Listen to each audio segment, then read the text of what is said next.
जरा सोचिए, ब्रह्मांड की देवी और उन्हें श्राप मिल जाए एक साधारण मछुआरिन बनने का। ये भगवान शिव और देवी पार्वती की एक ऐसी कहानी है जिसके बारे में बहुत कम लोग जानते हैं। एक कहानी जो प्रेम, क्रोध और फिर पछतावे की भावनाओं से भरी हुई है। देखिए, पौराणिक कथाओं में ना शब्दों की ताकत कमाल की होती है। एक शब्द से दुनिया बन सकती है, बिगड़ सकती है, पूरी की पूरी हकीकत बदल सकती है। बस एक शब्द, जैसे कि तथास्तु, यानी जैसा चाहा वैसा ही हो। शब्द जहां एक तरफ वरदान दे सकते हैं, वहीं दूसरी तरफ वो श्राप भी बन सकते हैं। और हमारी कहानी का जो मेन कॉन्फ्लिक्ट है ना, वो बस एक पल के गुस्से से ही शुरू होता है।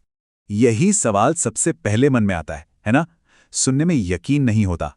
तो इस सवाल का जवाब जानने के लिए हमें कहानी के बिल्कुल शुरुआत में चलना होगा, जहां एक छोटी सी गलती ने सब कुछ बदल कर रख दिया। तो ये कहानी किसी लड़ाई या गुस्से से नहीं, बल्कि एक बहुत ही पवित्र उपदेश से शुरू होती है। जगह थी कैलाश पर्वत, और महादेव देवी पार्वती को इस सृष्टि का सबसे गहरा, सबसे जरूरी ज्ञान दे रहे थे।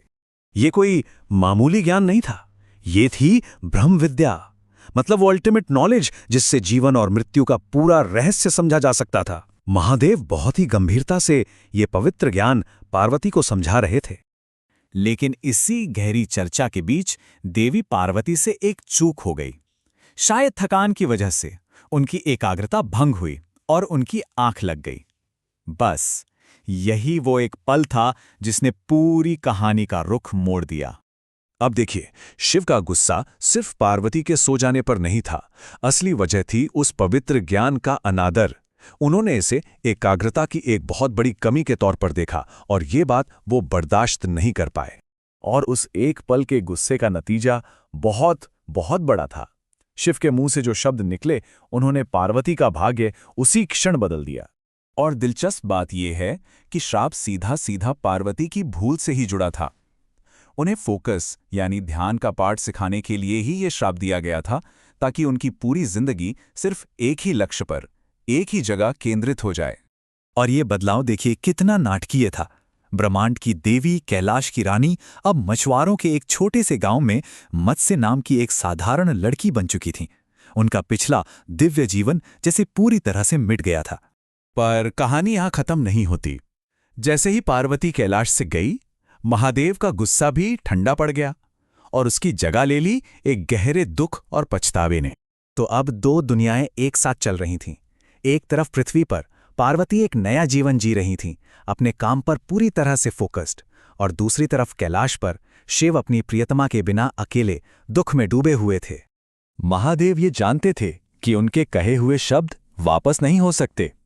श्राप को तोड़ने का अब एक ही रास्ता था, अपनी गलती सुधारना, और इसलिए उन्होंने पार्वती को फिर से पाने का संकल्प लिया। और यहीं से कहानी का सबसे दिलचस्प मोड़ शुरू होता है, जहां दोनों देवता अपने इंसान के रूप में एक बार फिर मिलते हैं। तो शिव पृथ्वी पर पहुंचे और उन्होंने एक योजना बनाई। उन्होंने अपनी वीरता से गांव वालों का दिल जीता, और जब इनाम मांगने की बारी आई तो उन्होंने कोई धन दौलत नहीं, बल्कि उसी मत्स्य का हाथ मांगा जिसे उन्होंने अपने क्रोध में खो दिया था। और जैसे ही दोनों का विवाह हुआ, वो श्राप का चक्र टूट गया। पार्वती अपने असली दिव्य स्वरूप में वापस आ गईं और दोनों एक साथ कैलाश लौट गए। तो इस पूरी कहानी का मतलब क्या है? ये सिर्फ एक दिव्य कथा नहीं है। इसमें एकाग्रता यानी फोकस की ताकत के बारे में एक बहुत गहरा सबक छिपा है। तो इस कहानी से सीखने वाली बातें क्या हैं? पहली बात, ज्ञान हमेशा सम्मान मांगता है। दूसरी, ध्यान भटकने का एक छोटा सा पल भी बहुत भारी पड़ सकता है। और सबसे जरूरी, किसी भी लक्ष्य को पाने के लिए अटूट एकाग्रता ही असली चाबी है। और देखिए, हम फिर से वहीं आ गए जहां से हमने शुरू किया था। ये कहानी तथास्तु शब्द को एक नया और गहरा मतलब देती है। ये हमें याद दिलाती है कि हमारे शब्दों में, हमारे इरादों में हकीकत को बदलने की कितनी बड़ी ताकत होती है। और आखिर में ये कहानी हमारे लिए एक सवाल छोड़ जाती है। अगर एक पल के लिए ध्यान भटकने से ब्रह्मांड की देवी का भाग्य बदल सकता है, तो जरा सोचिए, हमारे अपने रोजमर्रा के जीवन में हमारे ध्यान और इरादों में कितनी शक्ति होगी।